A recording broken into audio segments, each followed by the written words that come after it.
The conference room aboard Nexus Station had all the charm of a morgue designed by committee.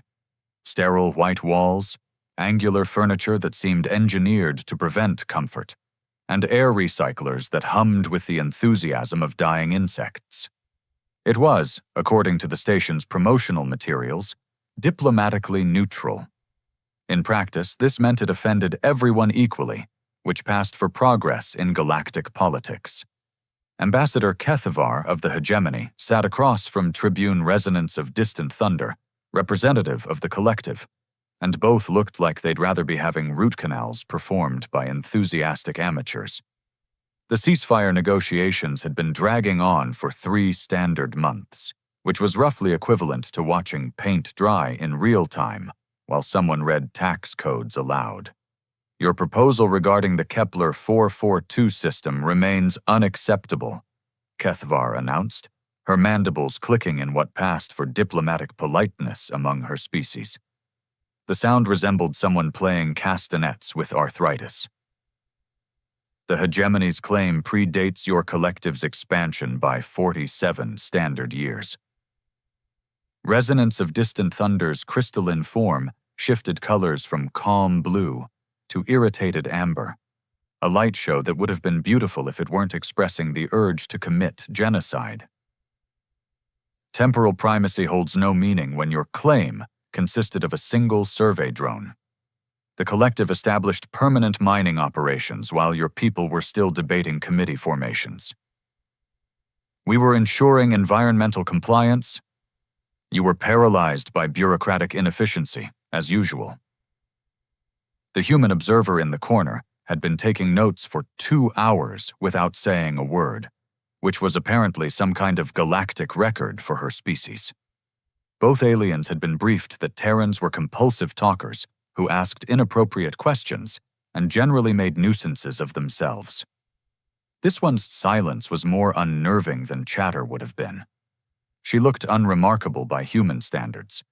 Average height, dark hair pulled back in a style that suggested function over fashion, and clothing that managed to be both professional and completely forgettable. Her identification badge listed her simply as Observer Terran Diplomatic Corps, which told everyone exactly nothing useful. Perhaps, Kethavar said, turning toward the human with the careful courtesy reserved for mildly dangerous pets. Our Terran friend has observations to share. Your species has a reputation for creative perspectives. The human glanced up from her notes, pen still poised over paper, in a gesture that belonged to a previous technological era. Oh, I wouldn't want to interrupt. This is fascinating. Fascinating? Resonance of Distant Thunder's glow shifted to confused purple. We are discussing mining rights and territorial sovereignty. Exactly. The human smiled with the kind of bland pleasantness that made seasoned diplomats reach for their weapons. You've managed to turn a resource allocation problem into a century-long existential crisis. That takes real commitment. The temperature in the room dropped several degrees, which had nothing to do with the life support systems. I beg your pardon? Kethavar's mandibles had stopped clicking entirely, which was never a good sign. Oh, don't misunderstand me, the human continued, her tone remaining aggressively cheerful. It's genuinely impressive. You started with a simple question: who gets to dig holes in which asteroids, and somehow transformed it into a civilizational blood feud that's consumed roughly 12% of both your species' gross domestic products over the past century. The sheer inefficiency is almost artistic. Resonance of Distant Thunder's crystalline structure began emitting a low harmonic that translated roughly to, I'm about to introduce you to vacuum. You dare. I dare to point out that you're both sitting in a neutral station, negotiating a ceasefire for a war that neither of you can afford to continue, over a system that's probably been strip-mined clean by opportunistic salvagers while you've been shooting at each other for 100 years. The human's pen tapped against her notepad with metronomic precision. But please, don't let me interrupt the process. I'm sure you'll reach a mutually satisfactory solution sometime before the heat death of the universe. The silence that followed had weight. It pressed against the walls like atmospheric pressure trying to find somewhere else to go. Kethavar's compound eyes rotated independently, a nervous habit that gave her the appearance of an organic surveillance system having a breakdown. The Terran observer seems to have misunderstood the complexity. Have I? The human leaned back in her chair, which creaked with a sound that somehow conveyed skepticism. Let me see if I've got this right. You both want the same chunk of space. You both have legitimate historical claims. You both consider backing down to be culturally unacceptable. And you both know that continuing this war will bankrupt your civilizations within another generation. Oversimplification, resonance of distant thunder began, is exactly what this situation needs. The human closed her notepad with a snap that sounded like a judge's gavel. You've been complicating this for a century. Maybe it's time to try the opposite approach. Kethavar's antenna twitched, a gesture that indicated either deep thought or impending violence. The hegemony's position is non-negotiable. Cultural integrity cannot be compromised for the sake of convenience. Cultural integrity, the human repeated, as if tasting the words. Right. And how much cultural integrity will you have left when your civilization collapses because you spent all your resources on a war over mining rights? This war is about more than resources. Resonance of distant thunder intoned, their harmonic, resonance shifting to the formal tones reserved for speaking with the profoundly stupid. It is about honor, about the right to exist as sovereign entities in this galaxy. Ah, the human nodded sagely. So it's about pride. It is about survival. It's about pride, the human repeated with the kind of gentle firmness usually reserved for correcting small children. Which is fine, by the way. Pride's important. Humans understand pride. We've fought some truly spectacular wars over it. She stood up, gathering her notes with the deliberate movements of someone who had made a decision. Both aliens watched her with the fascination typically reserved for natural disasters in progress. I'd like to address both delegations, if that's acceptable, she said, looking between Kethavar and resonance of distant thunder with the expression of someone who was going to proceed regardless of their answer. Kethavar's mandibles resumed their nervous clicking. Observer, I would strongly advise against what? Trying something different? The human's smile had edges now, sharp enough to cut diplomatic protocol. Because what you're doing now is working so well. The warning in Kethavar's compound eyes was unmistakable. Don't step in. Don't interfere. Don't make this worse than it already is. The human stepped forward anyway. Before we begin, the human said, positioning herself at the head of the table, like a professor about to deliver a lecture on theoretical physics to a class of particularly slow undergraduates. I need to ask you both something.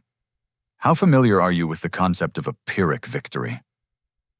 Kethavar's antennae drooped. This is highly irregular. Humor me. The human opened her notepad again, flipping to a page covered in what looked like interconnected diagrams and symbols that neither alien recognized. A Pyrrhic victory is when you win a battle but lose so much in the process that you might as well have surrendered. Named after King Pyrrhus of Epirus, who defeated the Romans but destroyed his own army doing it. Ancient Terran history is hardly relevant to current negotiations. Resonance of distant thunder observed, their crystalline form shifting to dismissive gray. Ancient Terran history is the only thing keeping this station from becoming an expanding cloud of superheated plasma, the human replied, without looking up from her notes. See, humans have this unfortunate habit of getting into wars we can't afford to lose and can't afford to win. We've had a lot of practice figuring out creative solutions. She traced one of the diagrams with her finger, a gesture that somehow conveyed the weight of millennia. Take the siege of Troy. Supposedly lasted 10 years, though the actual timeline is debatable. Two civilizations locked in perpetual conflict over what amounted to a trade dispute with personal grievances attached. Sound familiar? Kethavar's compound eyes swiveled toward resonance of distant thunder, who had shifted to an uncomfortable shade of yellow-green. The Greeks, that's one of the human factions, spent a decade throwing soldiers at Troy's walls. The Trojans spent the same decade throwing them back. Both sides hemorrhaging resources, both sides watching their economies collapse, both sides too proud to admit the whole thing had gotten out of hand. The human's voice carried the kind of casual authority that made even seasoned diplomats pay attention. Classic deadlock. And how? Kethavar asked with the careful tone of someone humoring a madman. Did your ancestors resolve this theoretical conflict? They cheated. The human's smile was razor-sharp. Well, technically they employed asymmetric strategic thinking, but cheating is more honest. They built a giant wooden horse, filled it with soldiers, and convinced the Trojans to drag it inside their city as a victory trophy. Resonance of distant thunder's harmonic resonance shifted to frequencies that suggested deep skepticism. This seems like an extremely inefficient approach to siege warfare. Oh, it was completely ridiculous, the human agreed cheerfully. But that's what made it work. Both sides had been thinking like civilized beings. Formations, tactics, honor codes, proper military protocol. The Greeks decided to think like humans instead. What exactly is the distinction? Kethavar inquired, though her tone suggested she wasn't entirely sure she wanted to know. Civilized beings try to win within established parameters. Humans change the parameters. The human flipped to another page of notes, revealing what appeared to be a flowchart with arrows pointing in impossible directions. Your species, both of them, are approaching this conflict like it's a mathematics problem with a single correct solution. Mine approaches conflicts like they're engineering problems with unlimited potential solutions.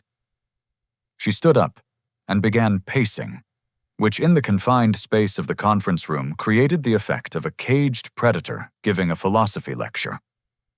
The hegemony values consensus and proper procedure.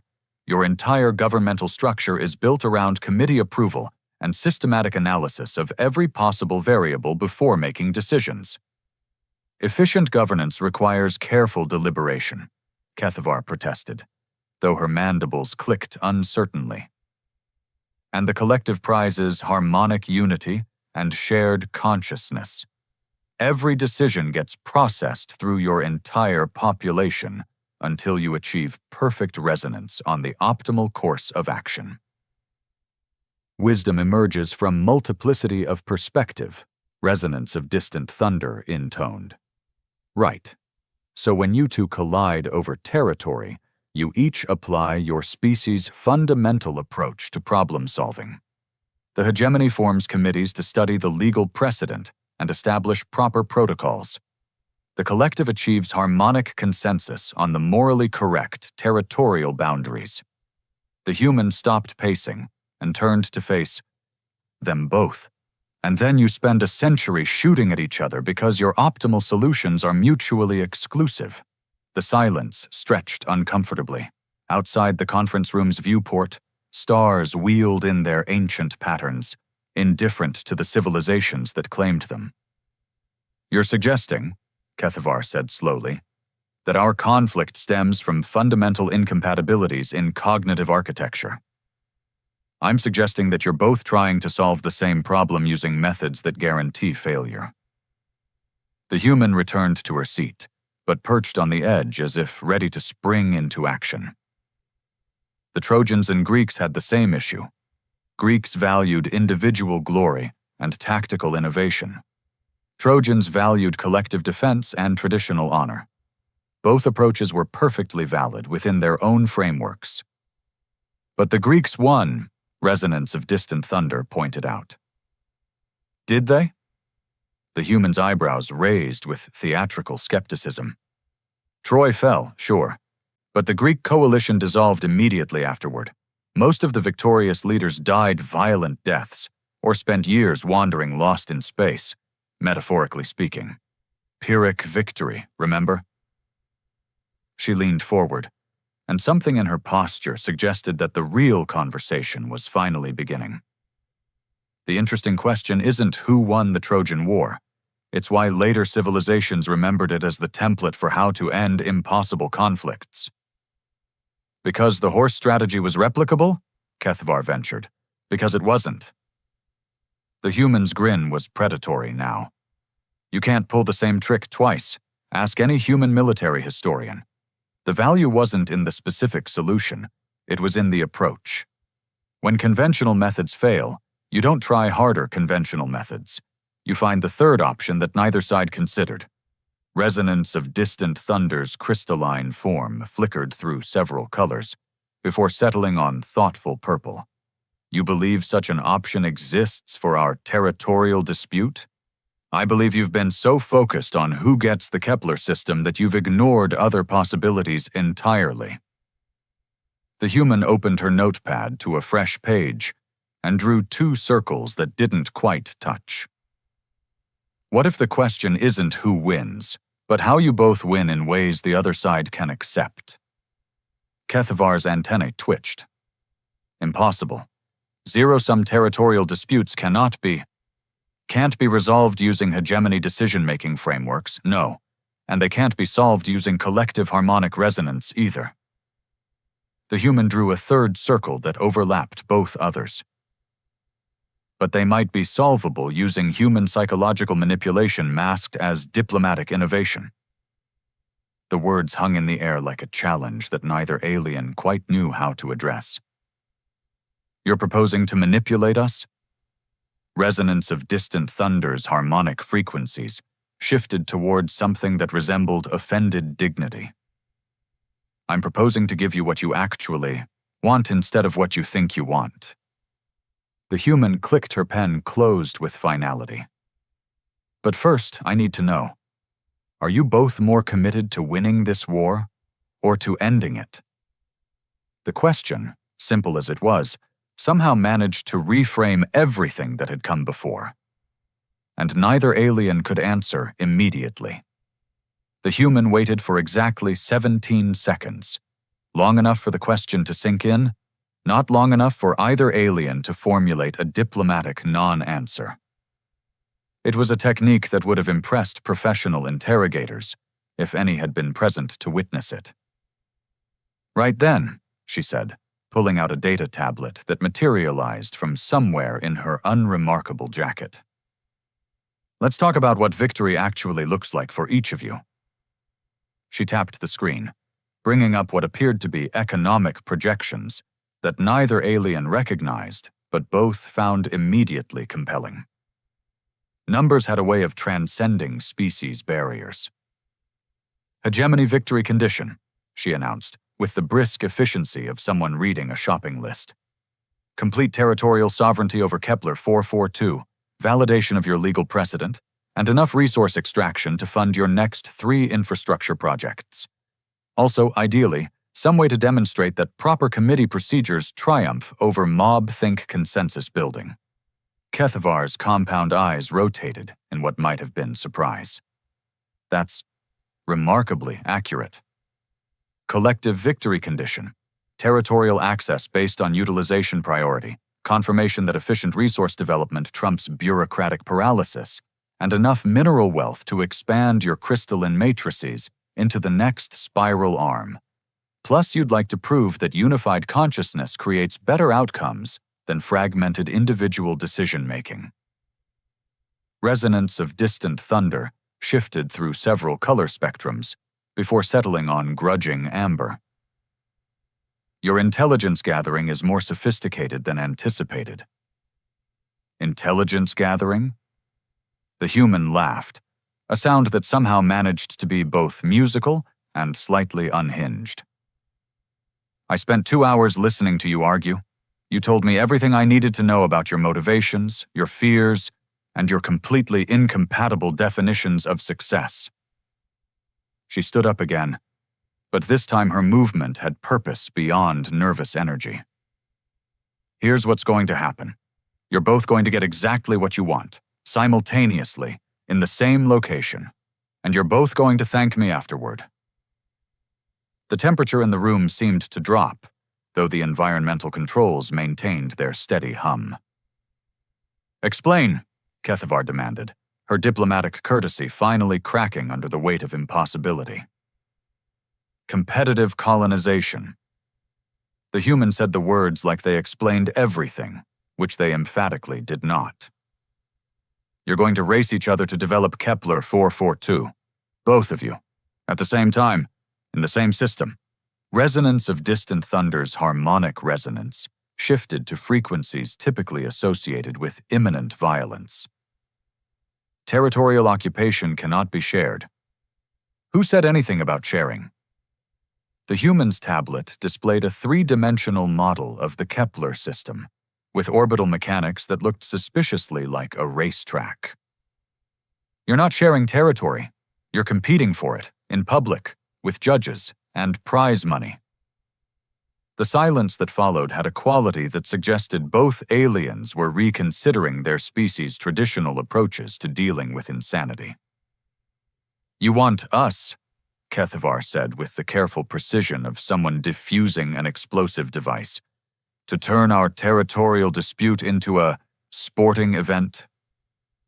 I want you to turn your resource war into a development competition with clear victory conditions, quantifiable metrics, and enough economic incentives to make the winner independently wealthy, while the loser gets a consolation prize that covers their infrastructure investment." The human manipulated the holographic display, showing mining operations, orbital platforms, and what appeared to be spectator facilities. Think of it as weaponized capitalism with an audience. "This is preposterous," Resonance of Distant Thunder declared, though their color spectrum suggested more curiosity than outrage. "Territorial development cannot be reduced to measurable outcomes with clear success parameters? Why not?" The human expanded the display, revealing economic projections that made both aliens lean forward despite themselves. "Standard 5-year development cycle. Whoever extracts more resources, builds more infrastructure, and maintains higher efficiency ratings gets permanent territorial rights. The other side gets mining licenses, profit-sharing agreements, and the satisfaction of knowing they pushed the winners to peak performance." Kethavar's mandibles had stopped clicking entirely. The legal framework alone would require neutral arbitration from a species with no territorial ambitions in this system. The human's smile had returned, sharp enough to perform surgery. "Humans, in other words, will provide oversight, measurement protocols, and dispute resolution services for a modest administrative fee." The pieces clicked into place with an almost audible snap. "You're positioning your species as permanent mediators," Resonance of Distant Thunder observed, their harmonic frequencies shifting to something resembling grudging admiration. "We're positioning ourselves as the referees in a game where everyone wins something, nobody loses face, and the galaxy gets a working model for how to resolve territorial disputes without century-long wars."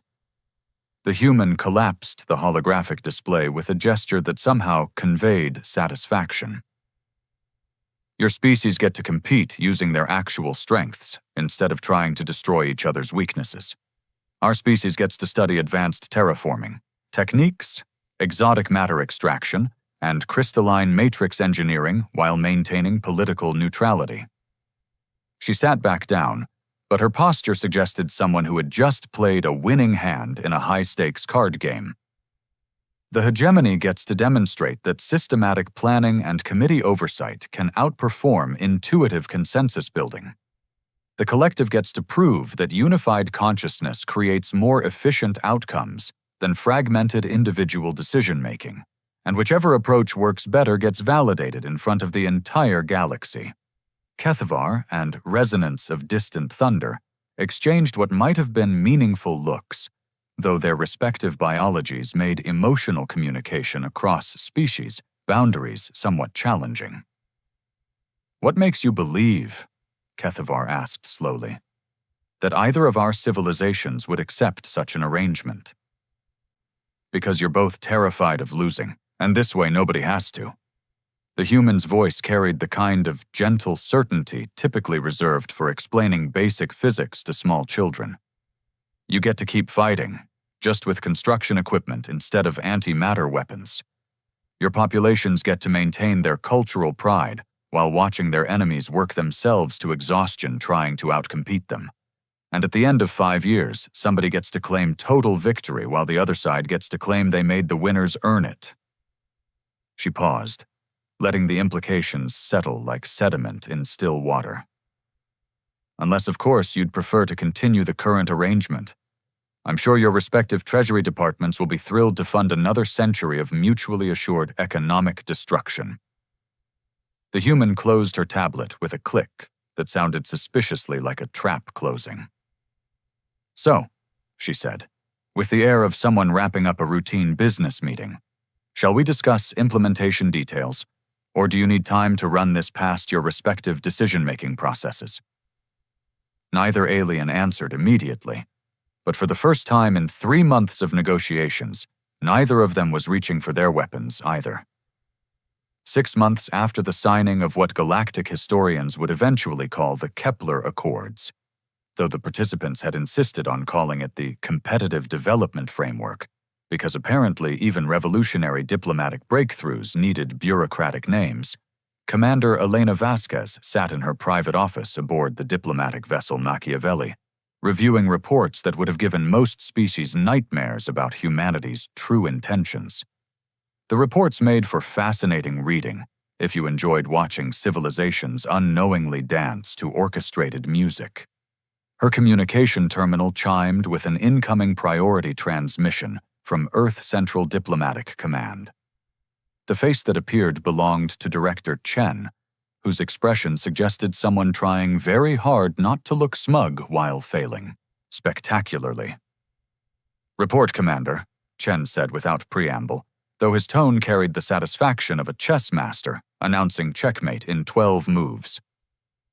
"Kepler 442 development proceeding ahead of all projections," Vasquez replied, settling into the familiar rhythm of briefing someone who already knew the answers, but enjoyed hearing them anyway.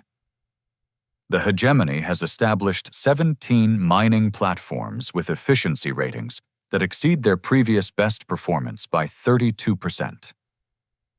The collective has deployed crystalline matrix networks that are processing exotic matter at rates their engineers claimed were theoretically impossible 6 months ago. Casualties? 0 combat deaths. Workplace accidents are down 40% from pre-competition baseline, apparently because neither side wants to give their opponents any advantage by having safety incidents." Vasquez pulled up holographic displays showing construction statistics that looked more like Olympic records than military reports. "Both populations are treating this like the galactic championship of everything that matters." Chen's attempt not to smile was becoming increasingly unsuccessful. "And our oversight responsibilities?" Delightfully comprehensive.